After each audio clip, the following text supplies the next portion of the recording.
Hello survivors, this is Raphael, the creative director at Hinterland. Today the team is releasing the latest and final update to Tales from the Far Territory, our 6-part DLC expansion for survival mode. Part 6 is called Broken Silence, and I think when we get a little further into this update video, you'll understand why. We have a lot to get through, so I'm going to jump right in. Let's start by reviewing the features in the paid stream of Tales, and then we'll talk about the free things we've added to the base survival game for all of our players.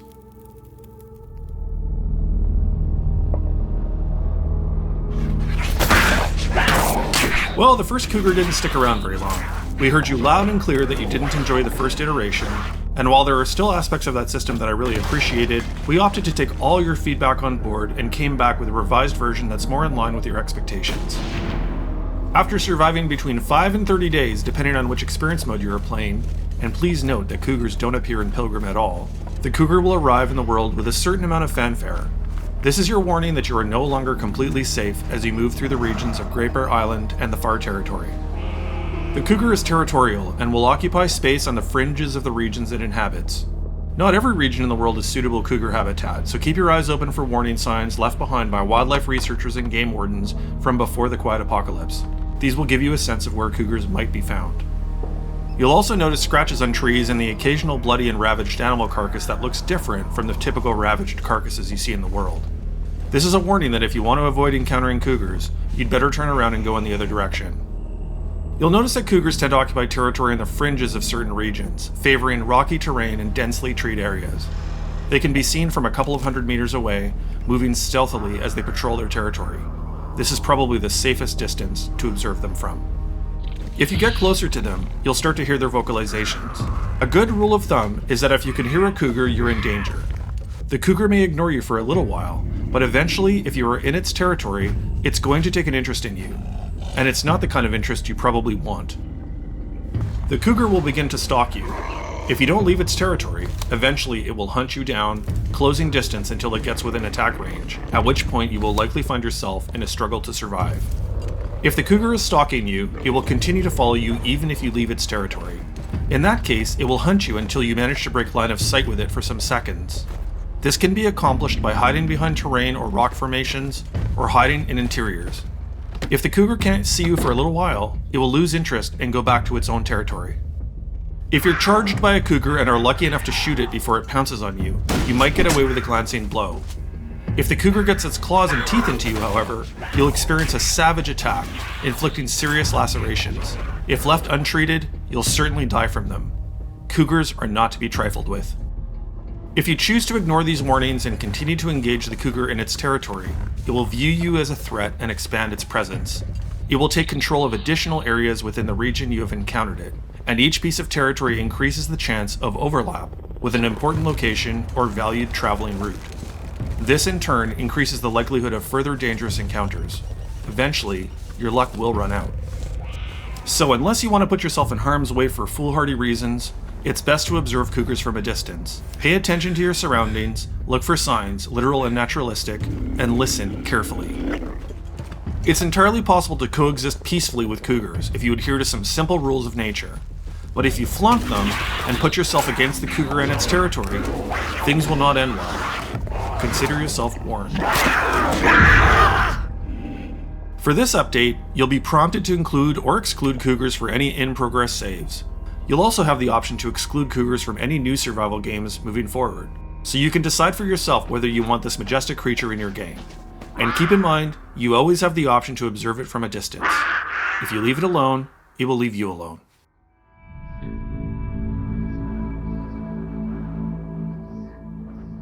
Keep your eyes open while wandering the expansive landscape and abandoned interiors of Great Bear Island and the Far Territory. You might notice a new piece of kit. The manual instant camera lets you take photos of the landscape, landmarks, your favorite interiors, wildlife, anything you like, without the need for a darkroom, electrical equipment, or rare chemicals. This means you can use the camera at any time, not only during the aurora. It's portable, instant, and very rewarding. You collect film stock in the world, color, black and white, or sepia. Load the film in the camera, and swap to a different type of film if you want a different type of shot. Take your photo, and immediately enjoy the benefits of your labors. Photos are stored in your journal in a special photo gallery tab. There you can also annotate your shots, noting time and place or other information that's important to you. You can even take your photos and craft frames for them to hang on the wall in your safe house, a special decorative wall hanging to personalize your space. A great way to showcase your artistic talents and spruce up your survival home with images that are important to you. There's no real survival benefit derived from the camera. It's about self-expression and enjoying a different aspect of exploring the beautiful world of the Long Dark.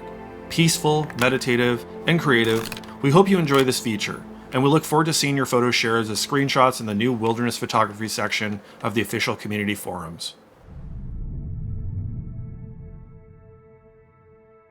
Players have been asking us for a way to preserve meat for a long time, so with part 6, we've added the meat curing box exactly for this purpose.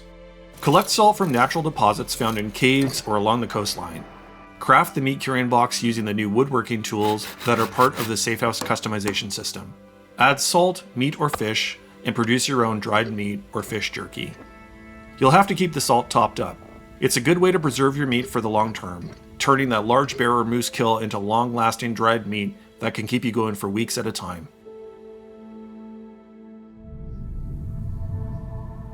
This is where we talk about broken silence.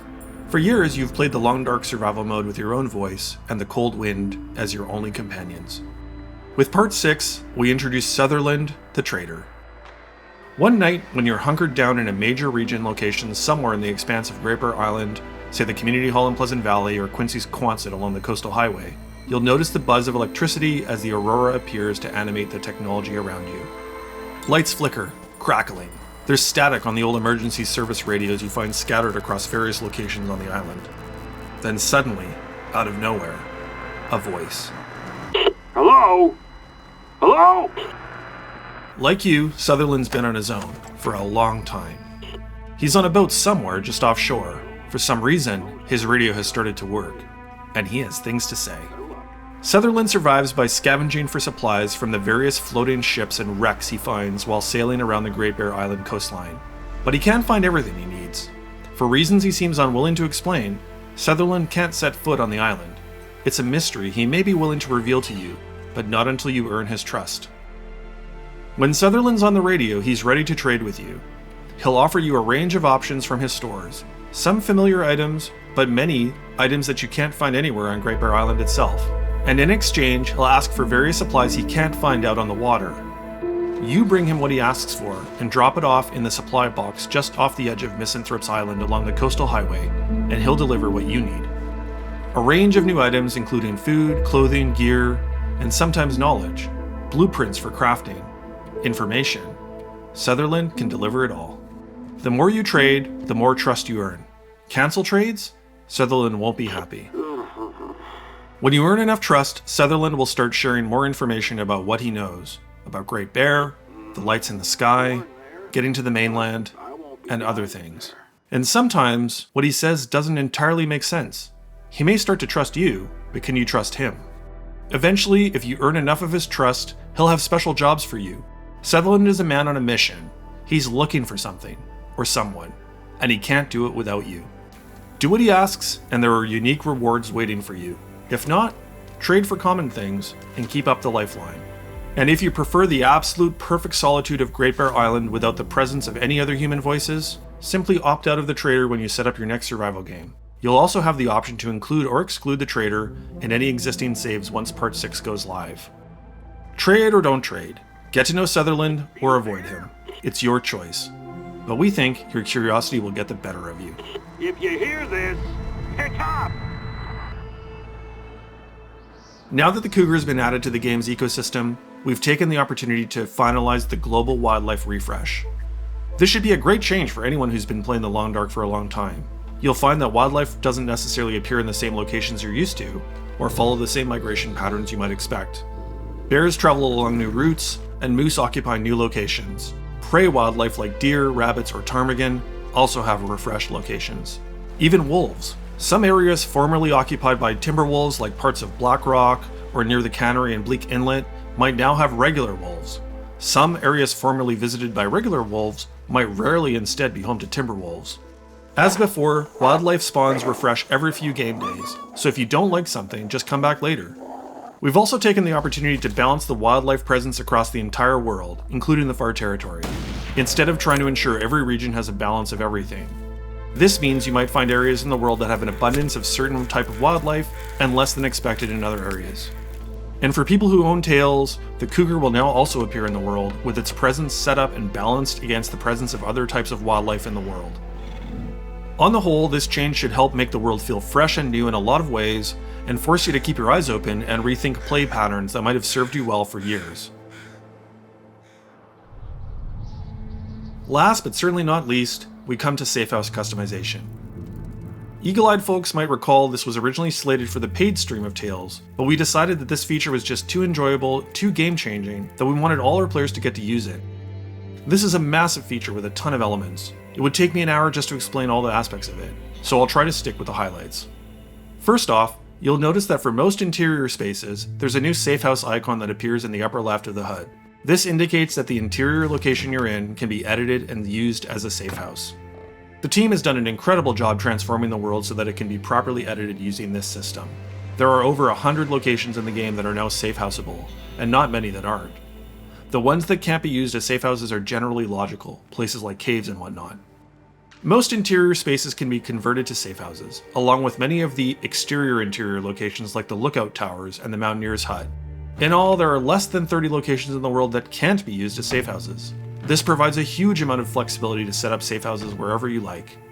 When you go into Safehouse edit mode, you'll be presented with a kind of outline UI indicating which items can be edited. Outside of edit mode, you can still harvest items by breaking them down into their constituent raw materials. Within edit mode, items can be moved around or destroyed. Destroying them is quick but leaves you without any benefit. A great way to blast through a bunch of removal tasks when you don't really care about preserving the materials. Keep in mind you can't destroy a container item like a cabinet if it has any gear items in it, so you'll first have to remove the items. This also means you won't accidentally destroy things that might be helpful to you.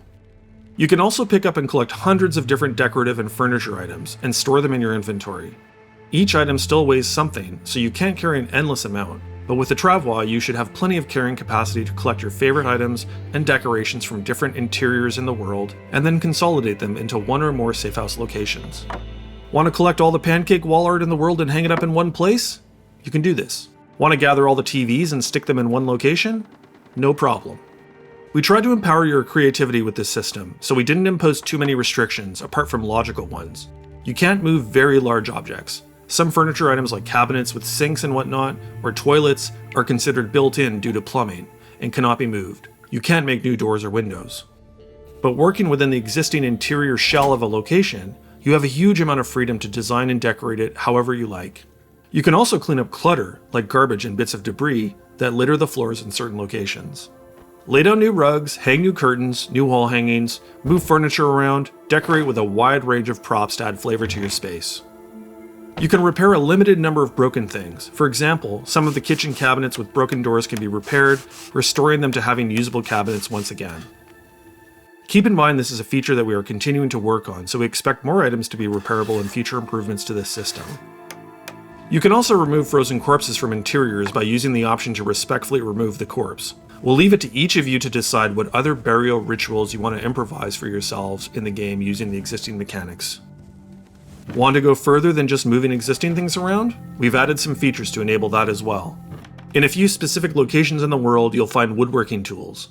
These tools unlock access to craft many new items specifically added for the Safehouse customization system. With the woodworking tools, you can build a furniture workbench.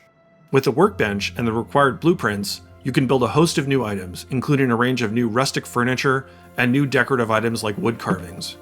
You can then use these new items along with the existing items in the world to further enhance and personalize your favorite survival space. It's also possible to use this system to bring crafting workbenches into your favorite Safehouse locations. In order to preserve world balance and avoid making workbenches too common, you first have to remove the vise from an existing workbench. You break down the crafting workbench, which gives you a vise and some scrap metal.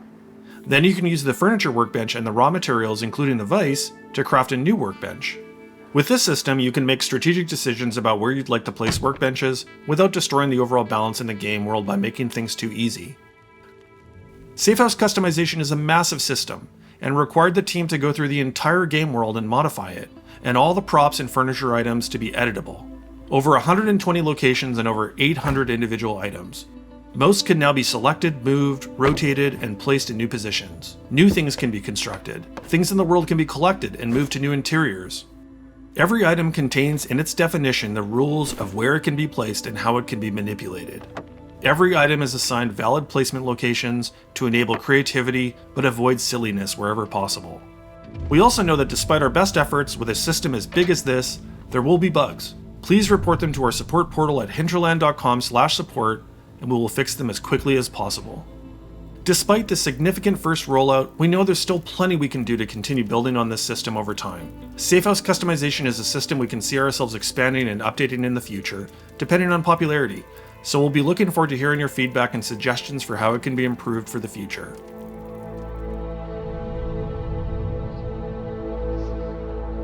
And that, Survivors, is the entirety of what's in Part 6, Broken Silence. It's a huge update, with some of the most exciting features from Tales from the Far Territory, and also some great additions to the base survival game for all our players to enjoy. The entire Tales campaign, although it's taken us a lot longer than we originally anticipated, has significantly improved and updated many aspects of the Long Dark. We've expanded the world with 3 big new regions themed around the Far Territory, we've added the Tales, the first narrative content in survival mode, we overhauled and expanded core game systems like frontier cooking, proper hand coverings, and global loot and wildlife refreshes. And now, with Part 6, the Trader and Safehouse customization add whole new dimensions to the survival experience. Although the process wasn't without flaws, I'm proud of what the team has delivered with the Tales DLC. We leave 2024 with a great final update, the conclusion of Tales from the Far Territory. And with this now behind us, the team moves on to finish Episode 5 of Wintermute, along with some other targeted updates to survival, including overhauled custom settings and a set of visual enhancements that will launch in 2025. We'll also be bringing Parts 5 and 6 of Tales to the Switch as soon as we can. Thanks to everyone who bought the Tales DLC. Your purchase supports our efforts to make The Long Dark the best possible survival game we can. We hope you enjoy it, and as the year comes to a conclusion, on behalf of the entire team at Hinterland, I want to personally wish you and your loved ones a safe and enjoyable holiday season. Now cozy up to the campfire, crack open a can of peaches, listen to the wolves or cougars howling in the distance while you look at the walls of your personalized safe houses, and enjoy the silence and majesty of Great Bear Island, the Far Territory, and the Quiet Apocalypse. Be safe, be well, and see you in 2025 for more of The Long Dark.